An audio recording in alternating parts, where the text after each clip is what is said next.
शादी के बाद बेटी की मदद कितनी सही। बेटा, ससुराल में सब ठीक है ना?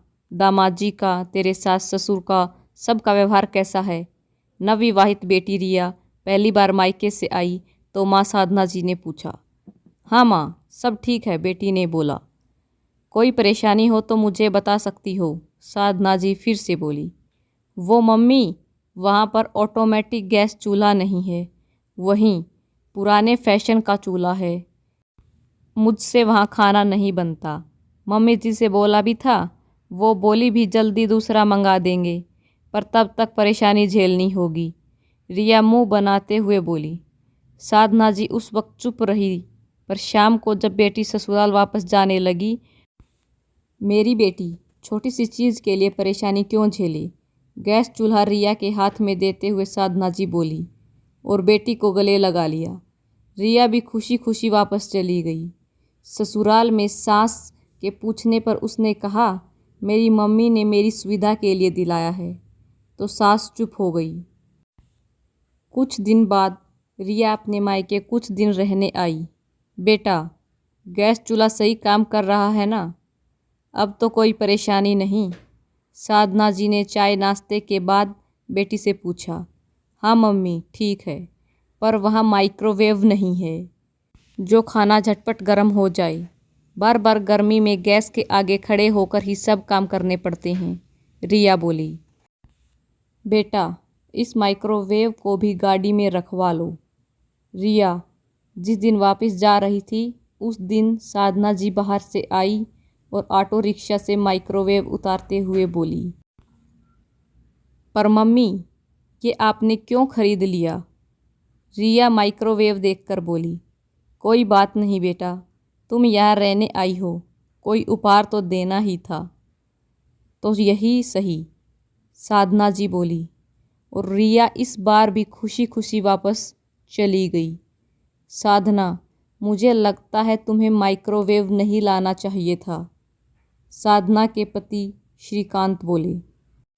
अरे, अपनी इकलौती बेटी को ऐसे कैसे परेशान होने दे सकती हूँ मैं, छोटी सी चीज़ के लिए, साधना जी ने कहा और अंदर चली गई। बेटा, दिवाली आ रही है, सबके उपहार तो हमने खरीद लिए, तुम्हें कुछ चाहिए तो बताओ, साधना जी ने बेटी से फ़ोन पर कहा। वो मम्मी, यहाँ फ्रिज छोटा है और पुराना भी, अगर हो सके तो, रिया ने अपनी बात अधूरी छोड़ दी। चलो बेटा, मिलते हैं दिवाली पर, साधना जी ने कहा। फ़ोन काट दिया। दिवाली के तोहफे के साथ एक डबल डोर फ्रिज लेकर साधना जी और श्रीकांत जी बेटी के घर पहुंच गए। ऐसे ही वक्त गुजरता गया और रिया अपने घर में कुछ न कुछ चीज़ें की कमी का रोना रोती और साधना जी तुरंत वो चीज़ उपलब्ध करवा देती। श्रीकांत जी पत्नी को बहुत समझाते, पर वो बेटी के मामले में उसकी एक न सुनती। आज रिया की शादी की दूसरी सालगिरह है। साधना जी और श्रीकांत जी बेटी के ससुराल जाने के लिए तैयारी कर रहे थे कि रिया वहां आ गई। मम्मी पापा, पुलकित, रिया का पति, उसको एक गाड़ी खरीदनी है जो 10 लाख की है। उसके पास 5 लाख ही हैं। क्या आप 5 लाख हमें दे सकते हैं? हम जल्द ही पैसा लौटा देंगे, रिया बोली। लेकिन बेटा, इतनी बड़ी रकम का इंतजाम तो मुश्किल है। 40-50 हज़ार की बात होती तो अलग बात थी। अब तुम्हारे पापा भी रिटायर हो गए हैं, साधना जी बोली। रिया नाराज होकर घर से चली गई। उसे लगा उसके मम्मी पापा पैसा देना नहीं चाह रहे। पापा को रिटायरमेंट का पैसा तो मिला होगा, जबकि वो नहीं जानती थी रिटायरमेंट के पैसे उसकी शादी के लिए खर्च में चले गए थे। रिया, बेटा तुम वापस क्यों आ गई हो? सब ठीक तो है? 2 दिन बाद बेटी को दरवाजे पर देख साधना जी चौंक पड़ी। वो मम्मी, पुलकित नाराज हैं, बोलते हैं गाड़ी में तुम भी तो घूमोगी। आधे पैसे का जुगाड़ मैंने कर लिया, आधा तुम नहीं ला सकती क्या अपने माँ बाप से? वैसे तो वो तुम्हारी सहूलियत की हर चीज़ देते थे। आज मैंने बोला तो नखरे दिखा रहे हैं। अपने घर जाओ और पैसे लेकर लौटना। रिया ने रोते हुए सारी बात बताई। बेटा, ये तो दामाद जी ने बहुत गलत किया। 10-20 हज़ार की चीज़ और 5 लाख रुपए में ज़मीन आसमान का अंतर है। साधना जी तनिक रोष से बोली। पर मम्मी, वो बाद में लौटा देंगे ना, आप प्लीज़ अभी दे दो पैसा, रिया बोली। बेटा, पैसा है कहाँ? सब तो तुम्हारी शादी के कर्ज चुकाने में ख़त्म हो गया। हम खुद अपना गुजारा पेंशन से कर रहे हैं। मैं अभी दामाद जी से बात करता हूँ इस बारे में, श्रीकांत जी वहाँ आकर बोले।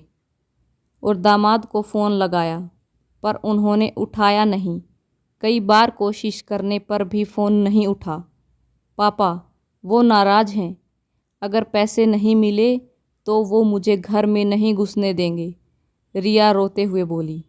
साधना जी और श्रीकांत जी ने बेटी को दिलासा दिया और शाम को बेटी को लेकर उसके ससुराल पहुँचे, पर वहाँ ताला था। रिया की सास तो बेटे के पास गांव गई हुई थी और पुलकित ऑफिस के काम से दूसरे शहर गया था। घर वापस आकर रिया अपने कमरे में जाकर रोने लगी, क्योंकि पुलकित ने उसे शहर से बाहर जाने का नहीं बताया था और अब वो फ़ोन भी नहीं उठा रहा था। काफ़ी दिन बीत गए पर पुलकित ने उसे फ़ोन नहीं किया। उसे ऐसा लग रहा था वो अकेली है, उसका कोई नहीं है, क्योंकि पति ने पैसों के लिए उसकी सुध नहीं ली और उसे लगता था माँ बाप पैसा देना नहीं चाहते। साधना, ये सब तुमने तुम्हारा किया धरा है। मैं तुम्हें पहले ही कहता था, यूं हर बार बेटी की मदद करना ठीक नहीं। तुम्हारे बार बार बेटी को ज़रूरत का सामान देने से बेटी और दामाद जी को ये लगने लगा है हम कैसे भी करके उन्हें पैसे देंगे ही। आज जो तुम्हारी बेटी यूं घर बैठी है उसमें गलती तुम्हारी ही है। क्या हो जाता अगर वो साधारण चूल्हा इस्तेमाल करती, छोटा फ्रिज इस्तेमाल करती या बाकी चीज़ें ना इस्तेमाल करती? श्रीकांत जी पत्नी से गुस्से में बोले। सही कहा था आपने, मुझे लगा था मैं अपनी इकलौती बेटी की मदद कर रही हूँ, पर नहीं जानती थी मैं तो उसे पंगु बना रही हूँ। बहुत बड़ी गलती हो गई मुझसे, पर अब इसे किसी तरह सुधारिए। साधना जी दुखी हो बोली। चलते हैं कल समधन जी के पास, मुझे यकीन है वो पुलकित को ज़रूर समझाएंगी, श्रीकांत जी बोले। अगले दिन सुबह ही वो रिया को लेकर पुलकित के भाई के घर चले गए। वहाँ रिया की सास से बात हुई। उन्हें नहीं पता था रिया को पुलकित ने मायके भेज दिया है। हालांकि उन्होंने भी साधना जी और श्रीकांत जी से कहा कि आज जो हुआ उसमें कहीं न कहीं वो दोनों जिम्मेदार हैं। बेटी की शादी की है तो थोड़ा उसे खुद भी संघर्ष करने दीजिए। ज़रूरी नहीं जो पीहर में हो वही ससुराल में भी हो। फिर उन्होंने तुरंत पुलकित को फ़ोन करके आने को कहा। शाम तक पुलकित आया और माँ की डांट पड़ने पर उसे अपनी गलती का एहसास हुआ और वो रिया को साथ ले गया। साधना जी और श्रीकांत जी अपनी समधन का शुक्रिया अदा करते नहीं थक रहे थे। उनकी समझदारी ने बेटी का घर फिर से बसा दिया।